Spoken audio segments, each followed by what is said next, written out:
don't have any idea to how to hedge your business, you will suffer with the exchange rate. And also nowadays you can see all the raw material going up, all the metal, precious metal going up. So we call there's a costing is very high now for all the manufacturing. And of course the oil price going up, the supply and demand.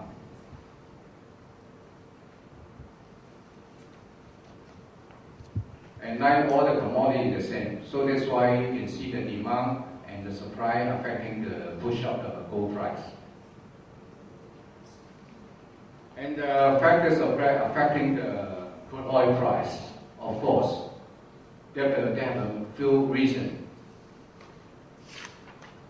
Now the tariffs attack the oil producing country. If any, like last year I remember, the president of Iraq, they warned America, if you're going to attack our country, I'm going to destroy all the troops and all the oil rig in Middle East.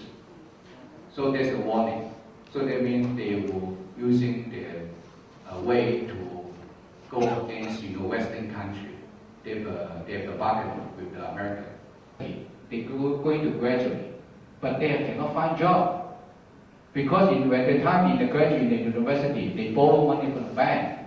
The bank will all issue the credit card to the university, the student. And all spending money.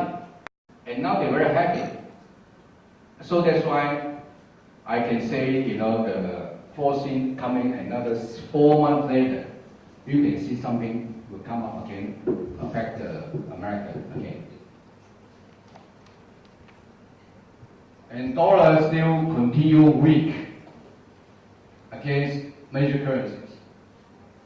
And now the oil producing countries, just I mentioned, they are not happy.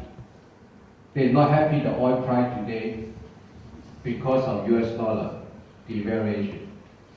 Why? Because 1 year back, because the settlement is US dollar to 1 barrel of oil. But the oil price, the US dollar is going down, right? The devaluation. But all the oil producing countries, they're all in US dollar. If the US dollar drop, devaluate 10%, how much money? A lot of money, billions of dollars. So they're not happy. So that's why they're not willing to cut the interest rate. They cut the oil price. They're happy, the price going up. They enjoy the benefit. They're getting rich.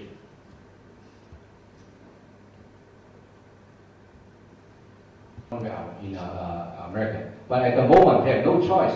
There's nothing to do. They only cut interest rate because they want to increase the in-house spending. But they don't have, but America, they have no money, very weak. Remember starting from last year, September, you can see the export from China. I talked to all the manufacturers. They have no business, no order. The cost increased. The government had a new policy to take a labor law.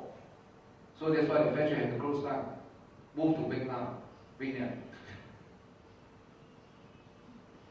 So that's why we have considered in Thailand, in the Thai market is too strong, will affect export. And also, if you export to your buyer is from America, I suggest you don't, in coming 2 years, don't rely on American market. You have to go to European market, or the African market is getting up. It's good. Not an Asian market is good. Asia is getting strong. This affecting the oil price from the day-to-day base, because sometimes you can see the bad weather in the oil producing country. Okay, so affecting the daily production, especially the oil in the sea, near the sea, affecting the weather, which can stop the production. And also the consumption. Of course, in winter, okay, so in North America, in Europe, they need a lot of energy, the oil consumption. There will be high consumption period.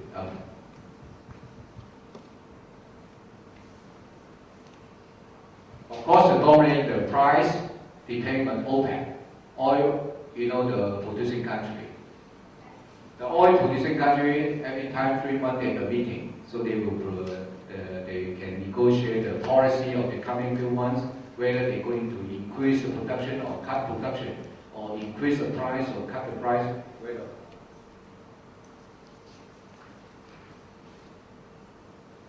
And dominate the price will affecting, of course, the oil producing, the costing. But now I believe, the costing is still low because the return is quite good, the profit. They have no problem for the costing for production. Okay, so we have to, just for your reference, the OPEC means the Organization of Petroleum Exporting countries, which is including the Saudi Arabia, the Libya, and Africa, the Arabia, and Nigeria. And there are non-OPEC countries, including the non-OPEC is Russia, China is non-OPEC. And they are not including the OPEC, and Malaysia, Brazil, also they are non-OPEC. They have oil production, but very little, but not too.